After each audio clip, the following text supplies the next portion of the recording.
Karthigai Deepam serial August 7 இன்னைக்கான எபிசோட்ல என்ன நடக்கலாம் அப்படிங்கறத ரிவ்யூவா பார்த்துடலாங்க. கார்த்திக் யாரா இங்க வரப்போறாங்க அப்படின்னு சொல்லி ஹாஸ்பிட்டல்ல வெயிட் பண்ணிட்டு இருக்காங்க. அப்ப பார்த்தா கரெக்டா நட்சத்திரா வராங்க. நான் நினைச்ச நட்சத்திரா நீயா தான் இருப்பேன்னு, அதே மாதிரி நீயே வந்து நிக்கிற அப்படின்னு சொல்லி யோசிச்சுட்டு நட்சத்திராவை ஃபாலோ பண்ணிட்டு போக நட்சத்திரா போய் முத்து கிட்ட பேசுறாங்க. ஏன் முத்து, கதிர் கண்முழிச்ச விஷயம் எப்படியும் கார்த்திக் தெரிஞ்சிருக்கும்ல அப்படின்னு சொல்லி கேட்க, ஆமா மேடம், கண்டிப்பா தெரிஞ்சிருக்கும். டாக்டர் வந்து அவருக்கு இன்ஃபார்ம் பண்ண சொன்னாங்க, அதை கேட்டுதான் நான் உங்களுக்கு கால் பண்ணேன் அப்படின்னு முத்து சொல்ல, சரி சரி மீதியெல்லாம் நான் பாத்துக்கிறேன் அப்படின்னு சொல்லி நட்சத்திரா முத்துக்கு பணம் கொடுக்குறாங்க. இது எல்லாத்தையும் வாட்ச் பண்ணிட்டு இருந்த கார்த்தி, ஓ இப்படி வாட் பாய்க்கு பணம் கொடுத்துதான் நீ எல்லா விஷயத்தையும் தெரிஞ்சுக்கிறியா அப்படின்னு சொல்லி யோசிக்கிறாரு. அதுக்கப்புறம் நட்சத்திராவை ஃபாலோ பண்ணிட்டே போறாங்க. எங்க இவ இந்த ரூம்குள்ள தானே போனா, ஆளையே காணோம் அப்படின்னு சொல்லிட்டு யோசிச்சு நிக்க நர்ஸ் கெட்டப்ல வந்து நிக்கிறாங்க. இந்த நட்சத்திரா நம்ம நினைச்சதை விட பயங்கர கேடியா இருப்பா போல இருக்கே அப்படின்னு கார்த்திக் யோசிச்சு நிக்க நட்சத்திரா நேரா கதிர் ரூமை தேடி போறாங்க. இன்னொரு பக்கம் அபிராமி நட்சத்திராக்காக வளையல் எடுத்துட்டு வந்து வெயிட் பண்ணிட்டு இருக்காங்க. அத்தை, நான் கேட்குறேனேன்னு தப்பா நினச்சிக்காதீங்க. இந்த வீட்டில் நானும் மீனாட்சியும் தான் எல்லா வேலையும் செய்கிறோம். அப்படி இருந்தும் நீங்கள் ஏன் இந்த வலையில நட்சத்திராவுக்கு கொடுக்கணும்னு நினைக்கிறீங்க அப்படின்னு சொல்லி ஐஸ்வர்யா கேட்க, வேற ஒன்றும் இல்லைம்மா, நீங்கள் 2 பேரும் இந்த வீட்டுக்கு முறைப்படி வந்தவங்க. ஆனால் நட்சத்திரா விஷயம் அப்படி கிடையாது. அவ மனமேடை வரைக்கும் வந்து கல்யாணம் நின்று போய் மனவேதனையில் இருக்கா. இந்த வலையில நான் அவள் கையில் போட்டு விட்டேன்னா அது ஒரு நிம்மதியும் தன்னம்பிக்கையும் கொடுக்கும். அதுக்காக தாம்மா, வேற ஒன்றும் இல்லை அப்படின்னு அபிராமி சொல்ல, சாரி அத்தை, தப்பாக எடுத்துக்காதீங்க, நான் இப்படி கேட்டிருக்க கூடாது தான் அப்படின்னு ஐஸ்வர்யா சொல்ல, பரவாயில்லம்மாங்கிறாங்க அபிராமி. ஏங்கா, இந்த வலையில நீங்களும் இது வரைக்கும் பார்த்தது இல்லையா அப்படின்னு தீபா கேட்க, இல்லை தீபா, நானும் பார்த்ததில்ல அப்படிங்கிறாங்க மீனாட்சி. ஐஸ்வர்யா, இந்த வளையல் ரொம்ப அழகா இருக்கு அத்தை, பழைய காலத்து மாடலாக இருந்தாலும் அழகா இருக்கு அப்படின்னு சொல்லிட்டு இருக்க, ஆமாம்மா, பார்க்கறக்கு பழைய காலத்து வளையலாக இருந்தாலும் இதில் நிறைய வேலைப்பாடுகளோட ரொம்ப அழகாக செஞ்சுருப்பாங்க. இதை தான் என் மாமியார் என் கையில் போட்டு விட்டாங்க. அது ஏன் நம்பிக்கைக்காக. இப்போ நட்சத்திராவுக்கு நம்பிக்கை கொடுக்குற விதமாக நான் அவங்க கையில் இந்த வலையில போட்டு விட போகிறேன் அப்படின்னு சொல்ல ஐஸ்வர்யாவும் சரிங்கிறாங்க. இன்னொரு பக்கம் கார்த்திக் நட்சத்திரா நர்ஸ் கெட்டப்பில் இருக்கிறத பார்க்குறாங்க. சரி, இவளுக்கு கால் பண்ணுவோம் அப்படின்னு சொல்லிட்டு நட்சத்திராவுக்கு கால் பண்ணுறாங்க கார்த்திக்.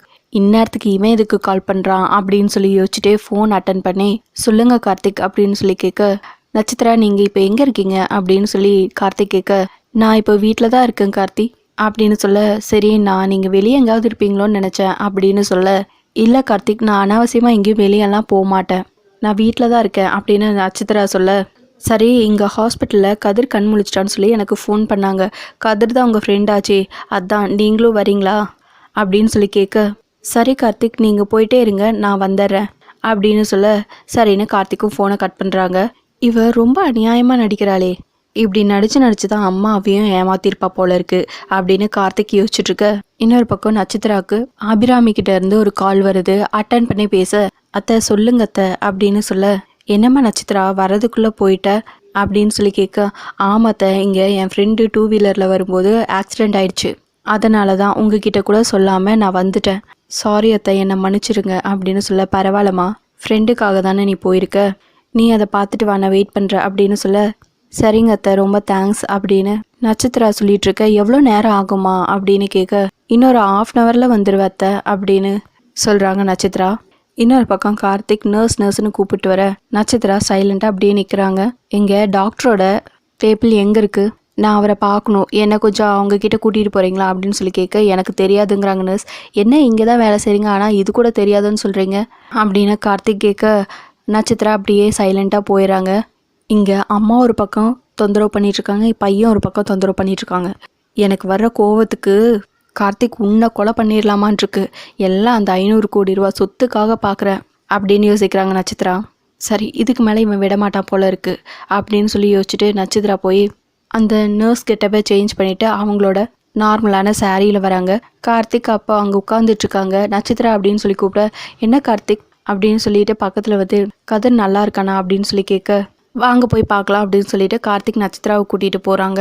அங்கே போய் பார்த்ததுமே நட்சத்திரா பயங்கரமாக ஷாக் ஆகி, கதிர் எங்கே அப்படின்னு சொல்லி கேட்க, சாரி மேடம், ஒரு பேட் நியூஸ், கதிர் கண் முழிச்சதும் நான் எல்லாருக்கிட்டையும் வெளியே வந்து சொல்லிட்டு இருந்தேன், அந்த டைமில் கதிர் எங்கேயோ எங்ககிட்ட சொல்லாமல் போயிட்டாரு அப்படின்னு சொல்ல, என்ன சார் நினச்சிட்ருக்கீங்க, இப்படி ஒரு கோமா பேஷண்ட்டை அசால்ட்டாக விட்டுட்டு நீங்கள் பாட்டுக்கு ஒரு பதில் சொல்லிட்டு இருக்கீங்க அப்படின்னு சொல்லி பயங்கரமாக டென்ஷன் ஆகி, இப்பயே டென்ஷன் ஆகுறீங்க நட்சத்திரா, கொஞ்சம் பொறுமையாக இருங்க, அவர் எங்கன்னா யாரையாச்சும் பார்க்கறதுக்காக போயிருப்பாரு அப்படின்னு சொல்ல, இல்லை கார்த்திக், இவங்க மேலே ஹாஸ்பிட்டல் நிர்வாகத்துக்கிட்ட நம்ம கம்ப்ளைண்ட் கொடுத்தாகணும். என்ன இவ்வளோ அசால்ட்டாக வேலை பார்த்துட்ருக்காங்க? கதிர் என் ஃப்ரெண்டு, அவரை பார்க்கலான்னு தான் நான் வந்தேன்.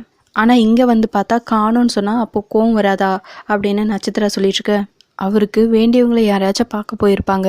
நீங்கள் எதுக்கு இவ்வளோ டென்ஷன் ஆகிட்ருக்கீங்க அப்படின்னு கார்த்திக் சொல்ல, இவன் என்ன நம்மளையே பொடி வச்சு பேசுகிற மாதிரியே பேசிகிட்டு இருக்கானே அப்படின்னு சொல்லிட்டு யோசிக்கிறாங்க நட்சத்திரா. சரின்னு அங்கேருந்து கிளம்பிடுறாங்க. ஓகே டாக்டர், நீங்கள் பண்ண ஹெல்ப்புக்கு ரொம்ப ரொம்ப தேங்க்ஸ் அப்படின்னு கார்த்திக் சொல்ல, இந்த நடிப்பு எந்த அளவுக்கு ஒர்க் அவுட் ஆகும்னு தெரியலையே அப்படின்னு டாக்டர் சொல்ல, அதெல்லாம் சூப்பராக ஒர்க் அவுட் ஆகிடுச்சு, நம்ம நினச்சதும் நடந்துருச்சு. பார்த்தீங்கள நட்சத்திரா எப்படி பதறி அடித்து ஓடி வந்தானே, இதுதான் நமக்கு வேணும். நீங்கள் கதிரை பத்திரமா பார்த்துக்கோங்க. நீங்கள் பண்ண ஹெல்ப்புக்கு ரொம்ப ரொம்ப தேங்க்ஸ் அப்படின்னு சொல்ல, நீங்கள் கவலையே படாதீங்க, என்னையும் உங்களையும் தவிர கதிர் இருக்கிற இடம் யாருக்கும் தெரியாது, நாங்கள் பார்த்துக்குறோங்கிறாங்க டாக்டர். கார்த்திக்கும் தேங்க்யூ சொல்லிட்டு அங்கேருந்து கிளம்பிடுறாங்க. அதுக்கப்புறம் நட்சத்திரா வீட்டுக்கு வராங்க. அத்தை அப்படின்னு சொல்லிட்டு கூப்பிட்டே ஓடி வராங்க. சாரி அத்தை, என்னை மன்னிச்சிருங்க, வேற வழி இல்லாமல் தான் இங்கேருந்து கிளம்பிட்டேன் அப்படின்னு சொல்ல, பரவாயில்லம்மா அப்படின்னு அபிராமி சொல்ல, நான் எல்லா விஷயத்தையும் ஐஸ்வர்யா காட்ட சொல்லிட்டு தான் போனேன். க்ளோஸ் ஃப்ரெண்டு வேறையா, அதுதான் என்னால் விட முடியல. அதுவும் இல்லாமல் அவங்க ஹெல்ப்புக்கு என்னை கூப்பிட்டாங்க, அதுதான் போயிட்டேன் அப்படின்னு சொல்ல, பரவாயில்லம்மா அப்படின்னு சொல்லிட்டு அந்த வலையில் போட்டு விடுறாங்க. அபிராமி, பாத்தியா தீபா, இந்த வீட்டோட மருமகள் ஆகணும்னு அத்தைக்கிட்ட எப்படி நேக்காக பேசி அந்த வலையில் வாங்கிட்டானே அப்படின்னு மீனாட்சி சொல்ல, அக்கா ஏற்கனவே நான் ரொம்ப தலைவலியில் இருக்கேன், இதையெல்லாம் பார்த்துட்டு இருந்தா எனக்கு இன்னும் தலைவலி ஜாஸ்தி தான் ஆகும் அப்படின்னு சொல்ல, இரு தீபா, நம்ம இங்கேருந்து கிளம்பிடலாம், ஆனால் இங்கே என்ன நடக்குதுன்னு நம்மளுக்கு தெரியாமல் போயிடும், அவன் என்ன நாடகம் போடுறான்னு நம்மளுக்கு தெரியாமல் போயிடும், கொஞ்சம் வெயிட் பண்ணு அப்படின்னு மீனாட்சி சொல்ல, தீபாவும் அமைதியாக வெயிட் பண்ணுறாங்க. அப்போ கரெக்டாக கார்த்திக் வந்து வளையல் போகிற நேரத்தில் வந்துடுறாங்க. அம்மா அப்படின்னு சொல்ல உடனே வளையல் போடுறத அப்படியே நிறுத்திட்டு அபிராமி திரும்பி பார்க்குறாங்க. இதோட எபிசோடு முடிச்சிருக்காங்க. உங்களுக்கு இந்த வீடியோ பிடிச்சிருந்தா லைக் பண்ணுங்கள், ஷேர் பண்ணுங்கள், கமெண்ட் பண்ணுங்கள், அப்படியே சப்ஸ்கிரைப் பண்ணுங்கள். தேங்க்யூ.